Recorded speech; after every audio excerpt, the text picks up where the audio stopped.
é uma parábola bastante conhecida. Mesmo assim, eu pensei em trazê-la devido ao estudo que eu procurei aprofundar para tirar, como se diz da nossa doutrina, retirar o espírito da letra, que muitas vezes a gente lê, mas não traz nada de diferente. E nessa parábola que nós vamos recordar, nós vamos procurar retirar a essência dessa mensagem para colocar no nosso dia a dia. Porque nós já aprendemos que as parábolas são historietas, né? É uma alegoria muito usada na época dos judeus, mas que tem um fundo moral. E os ensinamentos de Jesus, muita gente acha que é letra morta lá daquela época. Não, os ensinamentos são para todas as épocas e são para todos nós. Não tem um direcionamento exclusivo. Então, por isso que é interessante a gente voltar sempre a estudar esses ensinamentos e procurar entendê-los um pouco mais a fundo e nos posicionarmos diante desses ensinamentos. Nessa parábola do bom samaritano, o principal dela fala sobre a caridade. É o principal tema dessa parábola, o bom samaritano, é sobre a caridade que Jesus sempre apregoou e exemplificou, e ao lado da humildade que a gente deve ter, é o que ele sempre pregou que deveremos nos comportar a respeito. Em antagonismo com o egoísmo e o orgulho, que são os vícios que nos põem para baixo. Então é isso que nós vamos verificar, essas diferenças nessa parábola do bom samaritano. Eu vou ler a parábola inteira e depois nós vamos analisá-la. Mas antes de ler a parábola, tem uma partezinha que fala por que Jesus contou essa história. Que sempre tem que ter uma motivação. Porque é muito interessante, né? Já nessa época, Jesus estava sendo acompanhado por uma multidão sedenta do seu ensinamento, sedenta da sua palavra e do seu carisma, né? E então começou a chamar a atenção. Então é isso que nós vamos ver, como é que vai se dar essa história. Estando reunidos, eis que um legista, quer dizer, uma pessoa da lei de Moisés, se levantou e disse para experimentá-lo, quer dizer, experimentar Jesus. Mestre, que farei para herdar a vida eterna? Ele disse, que está escrito na lei? Como lês?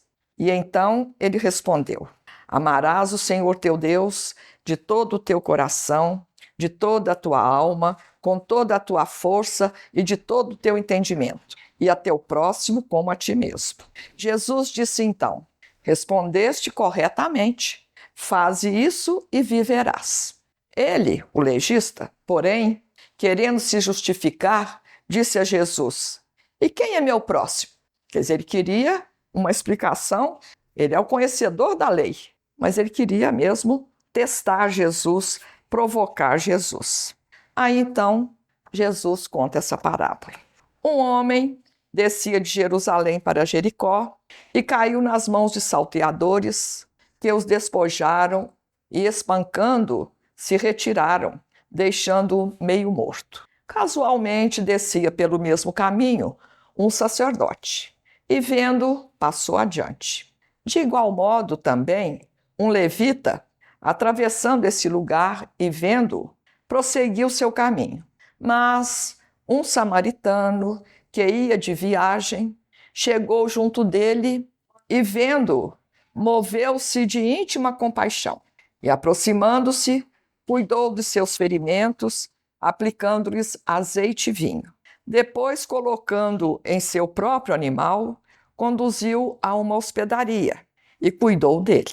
No dia seguinte, tirou 2 denários e deu-os ao hospedeiro, dizendo, cuida dele, e o que gastares a mais, eu te pagarei quando voltar. Então, ele terminou a historinha e voltou a perguntar para quem o estava interrogando. Qual dos 3, em tua opinião, foi o próximo do homem que caiu nas mãos dos assaltantes? Ele respondeu, aquele que usou de misericórdia para com ele. Jesus então lhe disse, vai e também tu faze o mesmo. Então agora nós vamos interpretar esse texto em pedacinhos para a gente entender melhor o que Jesus queria passar para nós, que, como eu disse, não é só para aquele tempo, é para todos sempre, é para todos nós, não tem um tempo determinado.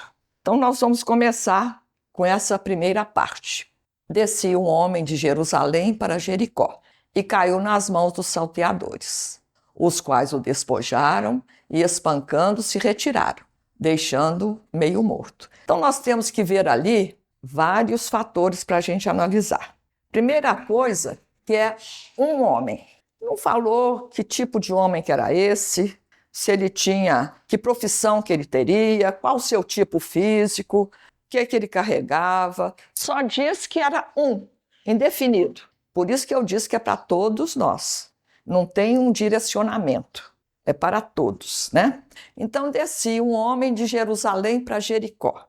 Vamos analisar então Jerusalém. Nós sabemos que Jerusalém é a capital então do Estado de Israel. E Jerusalém, primeira coisa, uma cidade antiga e fica relativamente alta, mas a altura que a gente quer chamar a atenção é a altura que ela é considerada uma cidade santa. Tanto é que no transcorrer da história houve muita disputa para o domínio dessa cidade sob o ângulo do cristianismo, do judaísmo e até do maometismo. Então, é uma cidade considerada santa, principalmente pelos judeus. E então, vamos ver agora Jericó. Jericó, para começar, é uma cidade muito baixa. Aliás, abaixo do nível do mar. Uma das cidades mais antigas que já se pesquisou. Porque a arqueologia, todo dia, está descobrindo coisas novas, então estão descobrindo outras que talvez sejam mais antigas. Mas até pouco tempo era considerada a mais antiga cidade que ainda é habitada, né? Então Jericó é uma cidade muito baixa, abaixo do nível do mar. Então a primeira coisa que eu quero despertar, Jerusalém, além da localização geográfica, porque ali está falando, ó, descia, né? Descia um homem. Então se descia porque ele veio de um ponto mais alto para o mais baixo. Então é o primeiro fator. Mas não é só a parte física, que Jerusalém é alto e Jericó é baixo. É também a parte, vamos dizer assim, moral. Jerusalém é considerada uma cidade santa. Jericó era uma cidade de comércio, uma cidade onde movimentava-se mercadorias, mercadores, compradores, dinheiro e tudo que o dinheiro traz, né? Não vou aqui explicitar. Então a gente vê que essa descida relacionada aqui nessa parábola relaciona também com uma descida de vibração. Veio de um lugar santo para um lugar nem tanto assim, então há uma modificação vibracional. E aí a gente traz para a nossa vida também. Muitas vezes a gente tem pensamentos negativos, não precisa ser propriamente muito pesados, mas tristeza que passa muitos dias, preocupações inadequadas. Então a gente abaixa o nosso padrão vibratório. E é isso que está representando aqui, nessa parte que Jesus quis passar para nós. Quando a gente desce, quer dizer, deixa a nossa vibração num âmbito assim inferior. E nós espíritas sabemos que a nossa vibração desperta os espíritos. Se estamos numa vibração mais elevada, vamos nos ligar a espíritos mais superiores. Se estamos numa vibração mais baixa, vamos nos ligar a espíritos infelizes e uma série de tipos, né? De brincalhões, levianos, ou mesmo inferiores, maldosos, etc. Por isso que Jesus nos chamava sempre a atenção da vigilância. Nós temos que estar... de repente, a gente ter uma queda de padrão vibratório é até normal, né? Uma tristeza, uma preocupação. Quem tem família, quem tem filhos que nem sempre estão próximos, né? Uma preocupação, será como é que está, como é que não está? Só que a gente não pode deixar que isso se transforme numa constância e nem que fique muito tempo a gente nesse padrão vibracional mais baixo. Porque nós sabemos que tudo começa na nossa mente e pode refletir no nosso organismo também. Nós ficarmos doentes da alma e doentes do corpo. Por isso o que acontece? Temos que ter essa vigilância, que muita gente fala orai e vigiai, mas é justamente o contrário. Vigiai e orai. A gente tem que estar vigilante no nosso proceder e até no nosso pensamento. Então aqui caiu, ele estava vindo para uma região mais baixa e caiu na mão dos salteadores, que podem ser os salteadores também espirituais, que nos roubam a nossa paz íntima. Por quê? Porque nós é que descemos.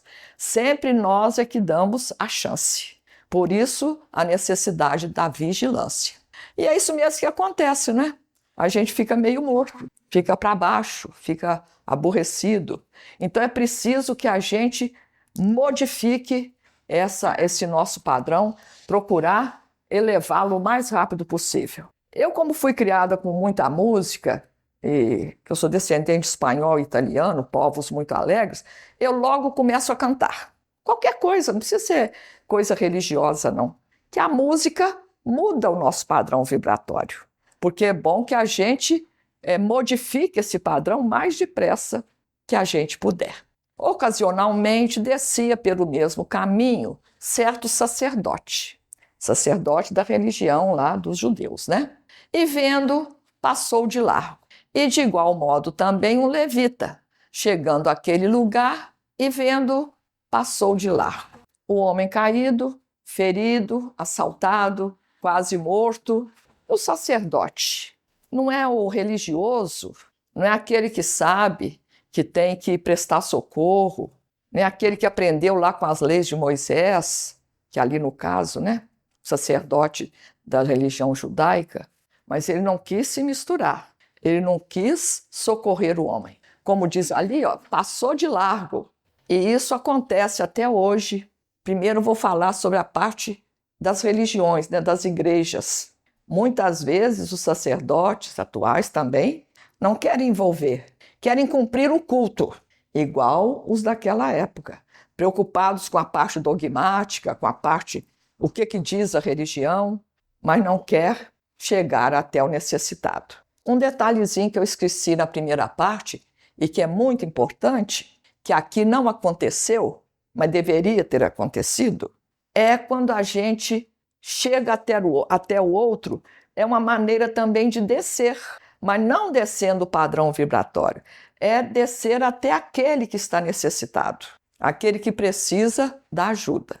O que o sacerdote não fez e nem o levita também, que era da parte religiosa. Sabiam de tudo, sabiam da lei, sabiam o que dizia Moisés, porém não quiseram, de alguma maneira, se misturar com o outro. Não sabiam quem era, se estava morto. Ele não quis, nem o levita, e passaram de largo, quer dizer. Viram assim, viram que ele tinha necessidade, mas seguiram em frente. É interessante que acontece não só com religiosos, né? Acontece com todos, mesmo pode acontecer com a gente. Tem pessoas, por exemplo, veem algum problema, mas não querem, considerando que vão se prejudicar. Às vezes até ser testemunha de um acidente ou de uma outra coisa qualquer. Ah, não, faço de conta que eu não vi, porque eu vou ter que falar, eu vou ter que acusar, eu vou ter que misturar nisso aí, eu não quero. Então é bom a gente considerar tudo isso, porque uma hora pode ser a gente que estiver numa situação mais difícil. Isso tudo, como eu disse no início, é atemporal. É para todos os tempos e para todos nós. Nós vamos ver que apareceu uma terceira ou quarta figura, ou quinta, dependendo de quanto nós considerarmos. Mas de passagem ali, depois do assalto, uma terceira pessoa. Mas um samaritano que ia de viagem chegou ao pé dele e vendo, moveu-se de íntima compaixão.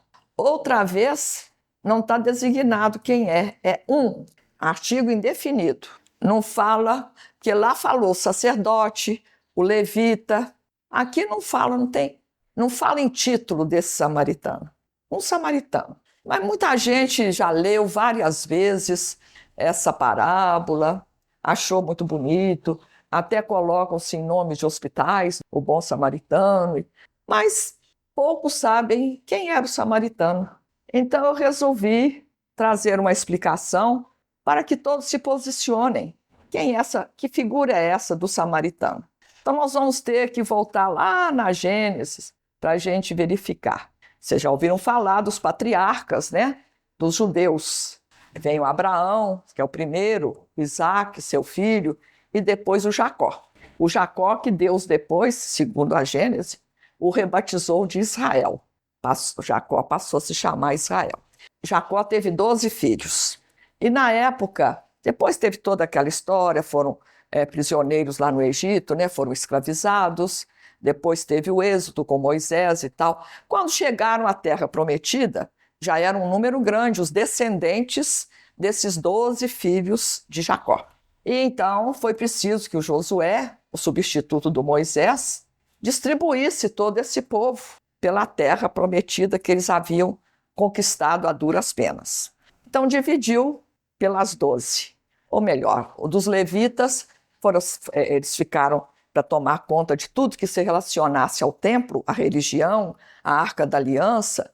Então, eles eram à parte. Mas desses dividiram, então, entre as 12 chamadas tribos, as 12 tribos de Israel, descendentes dos filhos de Jacó. Tudo muito bem até um certo ponto. O mesmo povo, a origem é a mesma, mas o número de pessoas foi crescendo e a gente sabe como é que acontece, né? Às vezes até dentro de uma casa mesmo, quando é muita gente, já começa a ter algum atrito, alguma confusão, algum aborrecimento. E isso tudo foi crescendo. Problemas ligados à religião, problemas políticos, econômicos, entre as tribos.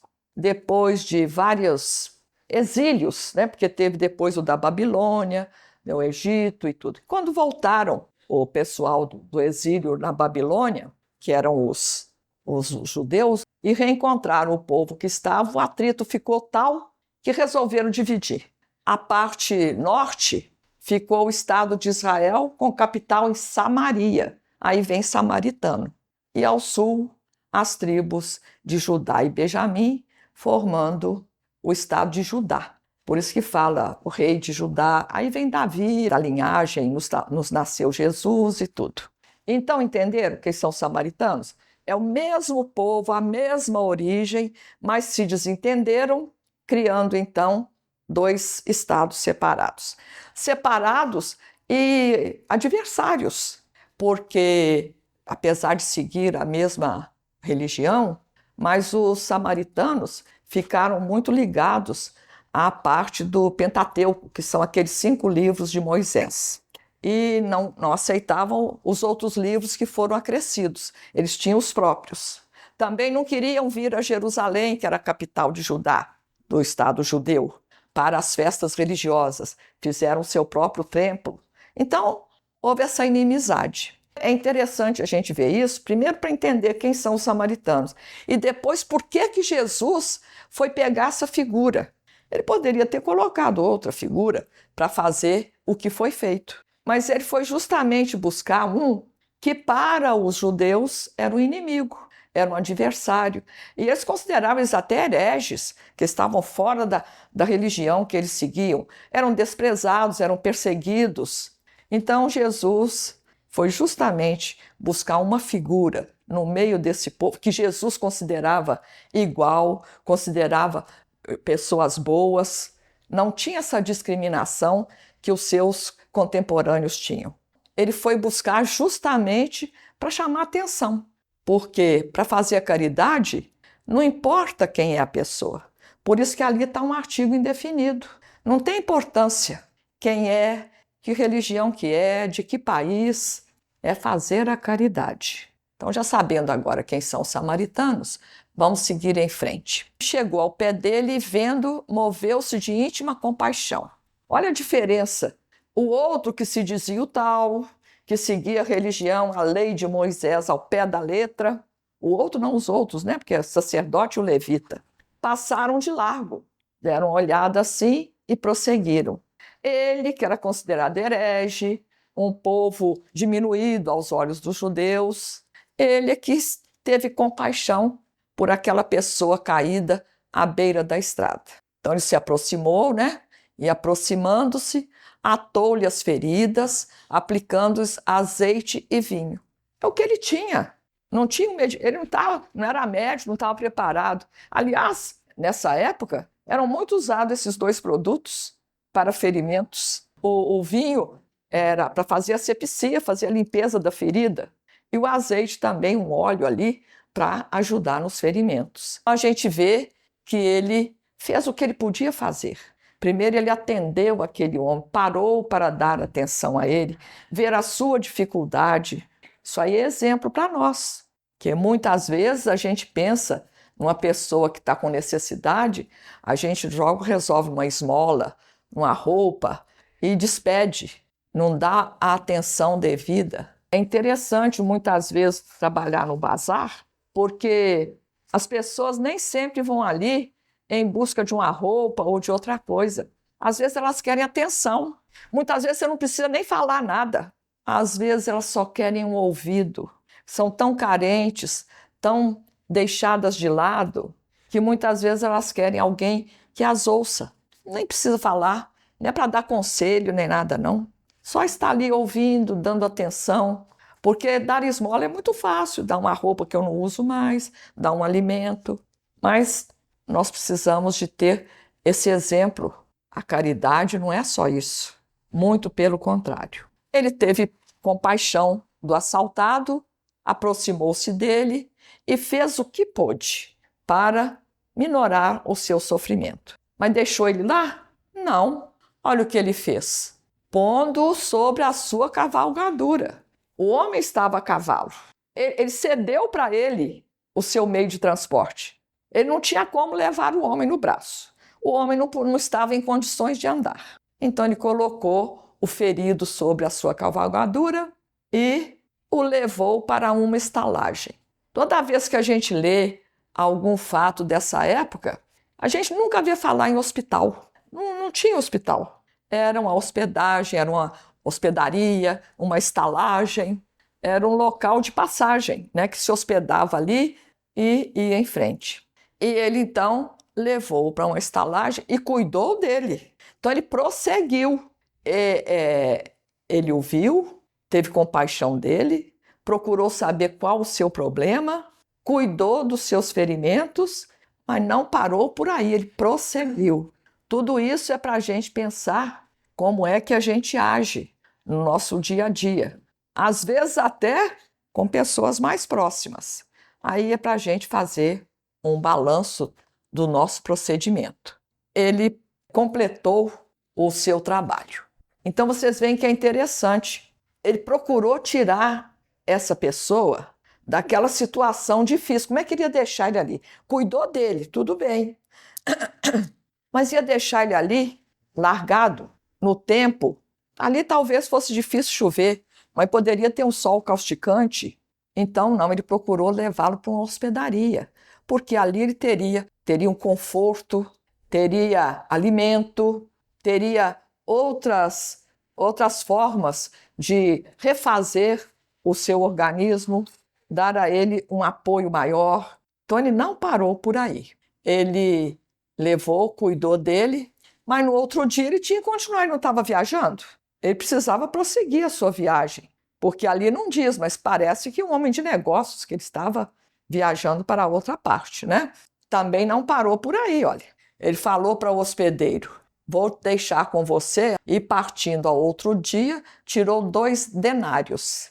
O denário é uma moeda romana de prata, e cada um denário não é tão pouco assim não. Dava para pagar o dia de trabalho de uma pessoa no campo.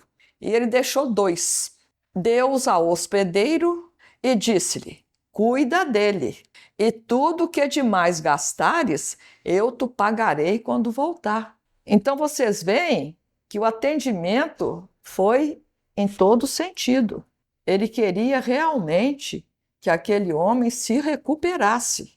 Ficou ali para ser cuidado, com atendimento de um aconchego, né?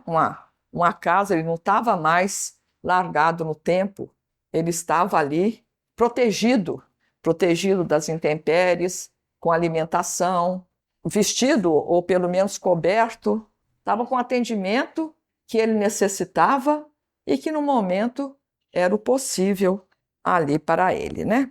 A gente fica pensando, primeira coisa, o que será que esse homem que foi assaltado foi encontrado por uns e outros e esse samaritano deu a ele toda assistência para ele se recuperar? A gente fica querendo analisar como será que ele pensou sobre isso.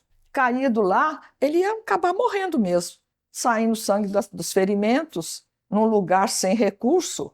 Então, será que ele tirou proveito da situação que ele passou? Porque quando a gente passa por uma situação muito, não digo difícil, mas completamente diferente do nosso dia a dia, daquilo que a gente almeja, daquilo que a gente está acostumado, porque a vida prepara surpresas, né?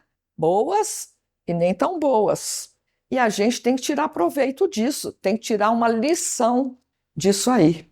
A gente fica pensando no nosso dia a dia, na nossa indagação, que proveito eu tenho tirado para o que acontece na minha vida, daquilo que eu queria e consegui, daquilo que eu não alcancei, daquilo que veio numa situação, ao nosso ver, o contrário do que a gente almejava, uma perda do ente querido, uma doença que a gente não contava, uma notícia desagradável, que tem hora que, dependendo do diagnóstico que a gente recebe, como se diz, a gente fica sem chão.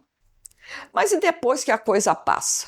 Que proveito que a gente tira disso? A gente tem que pensar nisso. Depois o outro, o samaritano. Que exemplo que ele traz para a gente? Viu o homem caído numa situação de intensa fragilidade, num lugar ermo, sem recurso, e tudo que ele fez, a gente vê que, aliás, nem tinha finalizado, né? Que ele ainda falou, quando eu voltar, eu quero ver como é que está a situação.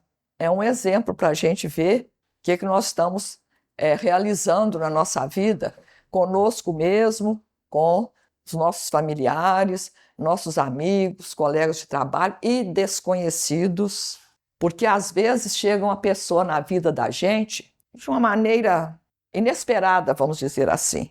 É muito interessante, pode ser de qualquer forma. Que muita gente fala em agregado, né?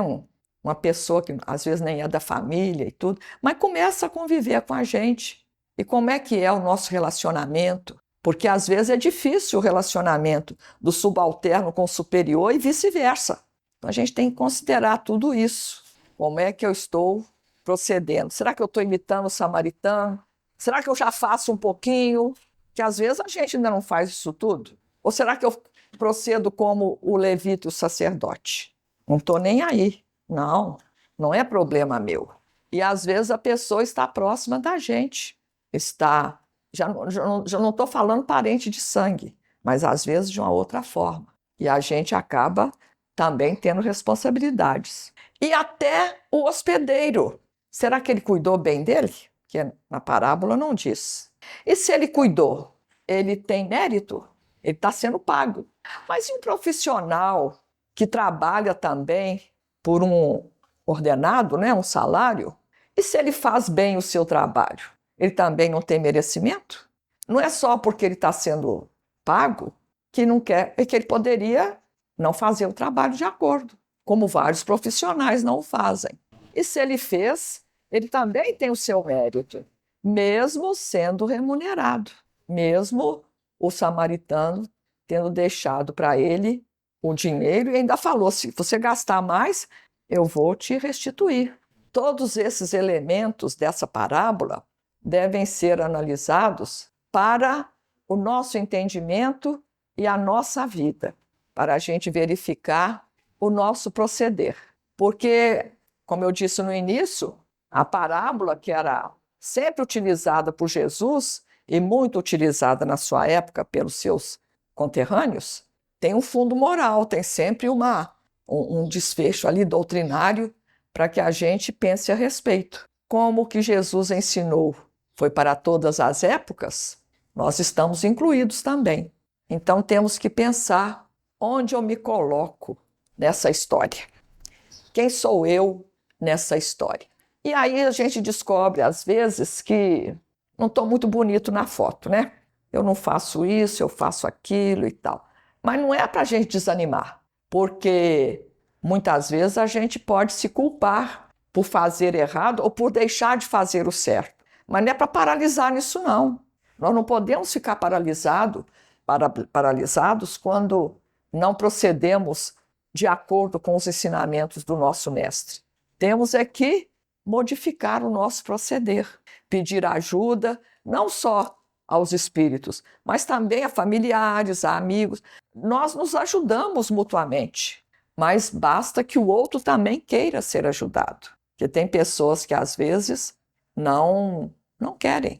Quantas famílias que têm filhos que vão por um caminho tortuoso, seja da bebida, seja das drogas, que hoje é um problema muito sério na nossa sociedade, pode internar à força a família, conheço casos de levar até para o exterior, mas a pessoa que está doente, porque vira uma doença, o vício passa a ser uma doença, não quer.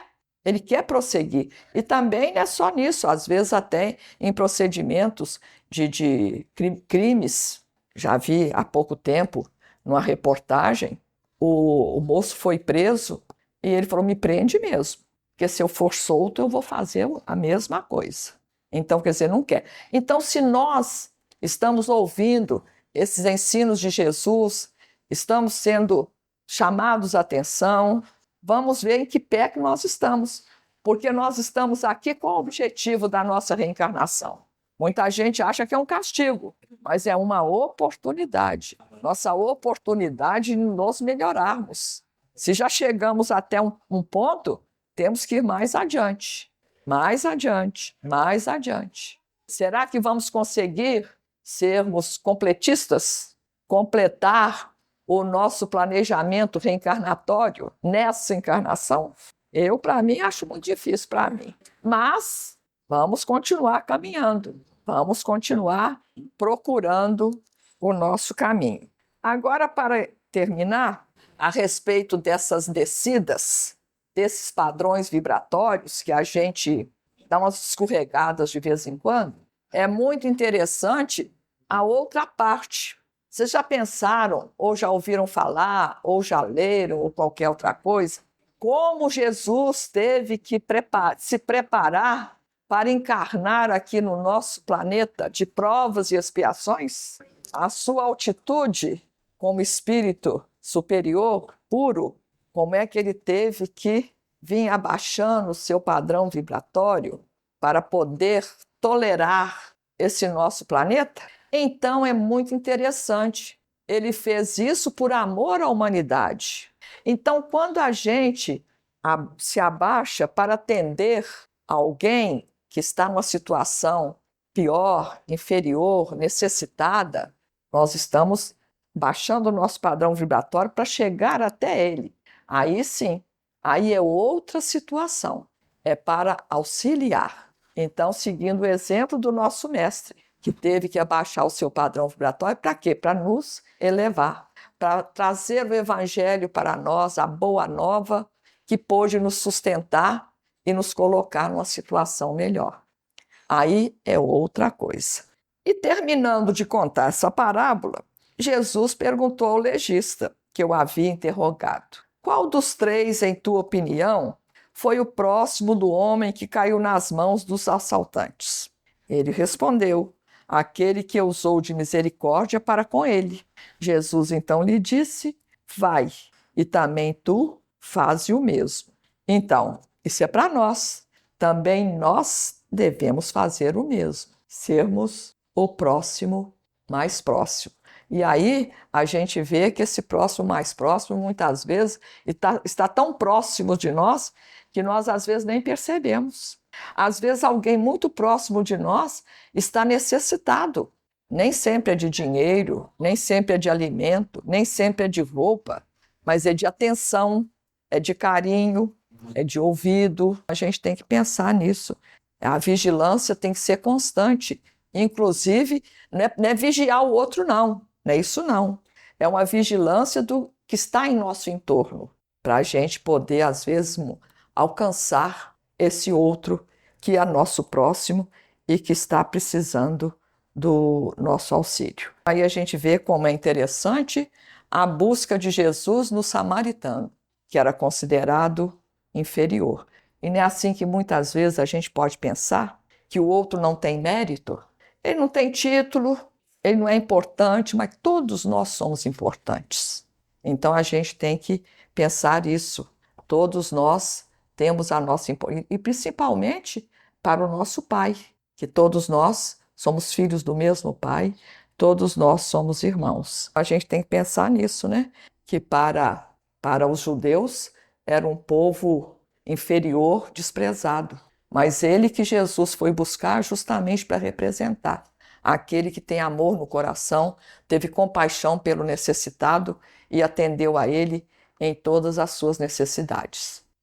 Ser caridoso é profundamente humano, e aquele que nega entendimento ao próximo terá que iniciar o aprendizado do amor cristão para não ficar repetindo, várias reencarnações, vir nessa escola novamente aqui para testar o que aprendeu na vida espiritual. Espero que tenha me feito entendida e que cada um se coloque a respeito dessa parábola e, como eu disse, os ensinamentos são para todas as épocas, são para todos nós, porque Jesus disse, que nenhuma de suas ovelhas se perderá. Nós somos as ovelhas do Cristo, mas vai depender de cada um seguir ou não os seus ensinamentos. Nós vamos ver em que degrau dessa escala nós estamos.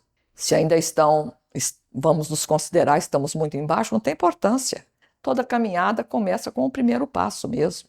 Se já estamos a meio caminho, ótimo. Vamos continuar subindo. Só não podemos considerar duas coisas, no meu entendimento. Primeiro, que estamos atrasados demais, não temos jeito, vamos deixar para a próxima. Ou que já estamos muito bem, que não estamos não, senão não estaríamos aqui, nessa época, na situação que estamos. Estamos a meio caminho. Temos muito trabalho ainda pela frente e temos que seguir em frente, procurando sempre fazer o melhor e sempre vigilantes e com as nossas orações, pedindo ajuda aos espíritos superiores, aos nossos anjos guardiães, para que nos auxiliem nessa caminhada. Muito obrigada.